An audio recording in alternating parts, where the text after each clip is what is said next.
Guys welcome back to my new vlog. I hope તમે બધા મસ્ત છો, સ્વસ્થ છો, પણ एकदम मस्त છું। तो आज है कुछ स्पेशल दिन।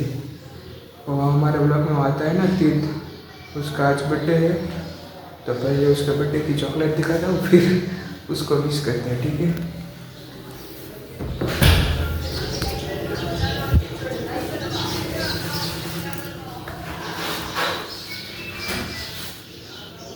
सबसे पहले भगवान को धराई છે।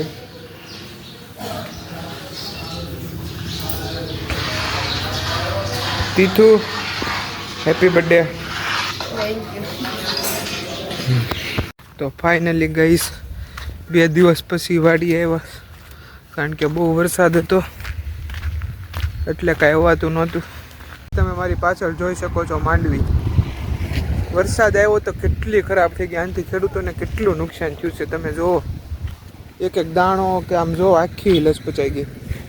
અને વરસાદ નહોતો આવતી કે એવી સૂકી માંડવી હતી, જેવો તમારે ભાવ જોતો હોય ને એવો મળે, પણ અત્યારે તો આખી તહેસ નહેસ કરી નાખ્યું વરસાદે। નકરું પાણી ભરાઈ ગયું હતું, નકરો ગારો લોંદો થઈ ગયો આખું। માંડવીની તો આખી પથારી ફરી ગઈ વરસાદને લીધે। જે લોકોએ વહેલા કાઢી લીધી ને એ લોકો ફાવી ગયા, પણ જેને કાઢવાની બાકી રહી ગઈ હતી ને, આ અમારું જ ખેતર છે ને, જુઓ તમે વાહ અમારે કાઢવાની બાકી રહી ગઈ હતી, કેવી થઈ ગઈ છે આખી વાહ। પલ્લેલી માંડવીના બહુ ભાવ જ ન આવે, નો આનો હરખો પાલો બને, પાલામાંથી જે પૈસા મળતા હોય ને એ ગયા આવે। સો તમે આખી ખેતરમાં તો આખા પડામાં પાણી ભરી દીધું છે। જ્યાં પણ હાલો ને ત્યાં ઓફ રોડિંગ થાય, જેમ પણ તમે હાલો ને આખો પગ ખૂટી જાય, ગમે ત્યાં પગ મૂકો ને આખો પગ ખૂટી જાય। આખા ખેતરમાં એવું જોઈ શકો છો, બહુ વરસાદને લીધે અત્યારે છોડવા હાવ બળી ગયા છે। તો ગાઈસ આપણે સિમેન્ટેડ હાઉસની ઉપર જાવી અને પછી ઉપરનો નજારો જોઈ કેવો છે। તો ભાઈ જાય છે વાહ વાહ, આપણે જરાક જોઈ લેવી નજારો। જો અમારા સંપલાની હાલત સારું થયું, ઓલા સ્લીપરિયા ઓલા કેવા પ્લાસ્ટિકિયા પહેરીને આવ્યો। આ જો ગાઈસ ખેતીનો નજારો।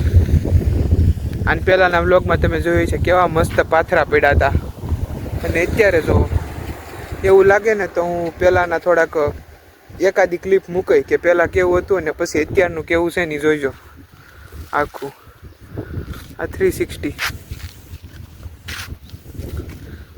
બાકી આમ તો લીલું હરું ભરું છે, પણ જે માંડવી નથી કાઢી ને એ લોકોને જે દુખાવો છે ને એ ખતરનાક છે। સામે જો પીળો સલાખો દેખાય, એ આખો પાલો છે ને એ લોકોએ ઢાંકી દીધો છે વરસાદના કારણે, નકર એ આખો ફેલ જાય। અમારે તો જો કે પહેલેથી જ ફેલ છે બધું, જોવો ને। દાદા સામે વાડીએ બધું પૂછવા ગયા છે કે પાલો બાલો કાંઈ બગડ્યું નથી ને, પણ જોતા એવું લાગે છે કે પાલો પલળી ગયો હોય એવું। અને આ તમે એની પાછળ જોઈ શકો છો, આ બધે કદાચ વરસાદ પડી શકે છે, આ જોઈ શકો છો। બાય ધ વે અમે વાડીએ જોવા નહીં પણ શાકભાજી વીણવા આવ્યા હતા કે શાકભાજી કેવું છે, અને ઘરે ખાવા હાટું તાજું શાકભાજી વીણવા આવ્યા હતા। અને ખેર કંઈ આવીને ખેતરની હાલત જોઈ તો બહુ ખરાબ છે। તો ગાઈઝ અત્યારે વાતાવરણ એવું જ છે, અને 4-5 દિવસથી સૂર્ય દેખાણો જ નથી। મતલબ તમે જોઈ શકો છો વ્લોગમાં તે વાડી આવીને દેખાતા હોય તો સવાર બપોર ક્યાંથી કંઈ ખબર જ ન પડે, સૂર્ય જ નથી દેખાતો, કે નકરું આખું આવું કાળું જ વાતાવરણ હોય આખો દી। અને બે દીધા તો બહુ વરસાદ જ આવે છે, તમે જોવો જ છો વ્લોગમાં।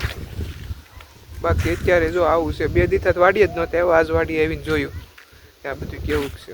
અહીંયા તારક મહેતા હાલે છે, અને આનો બર્થડે છે એટલે ઘરમાં બની રહ્યા છે સમોસા। બતાવું તમને, જો અહીંયા સમોસા બની રહ્યા છે, બધા કામમાં લાગી ગયા છે, અને હું અને દાદા બે ભૂખા થયા છે। તો ગાઈસ 3 જણા તો આજ વી ગયા, 1 જણો ગામમાં જમાઈ ગયો છે, અને બાકીના 2 જણા બહાર ગામ જમાઈ ગયા છે।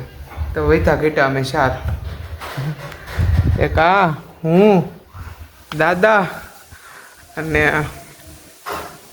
રાંધે છે આપણા બા શું બનાવો છો? શા ભાખરી?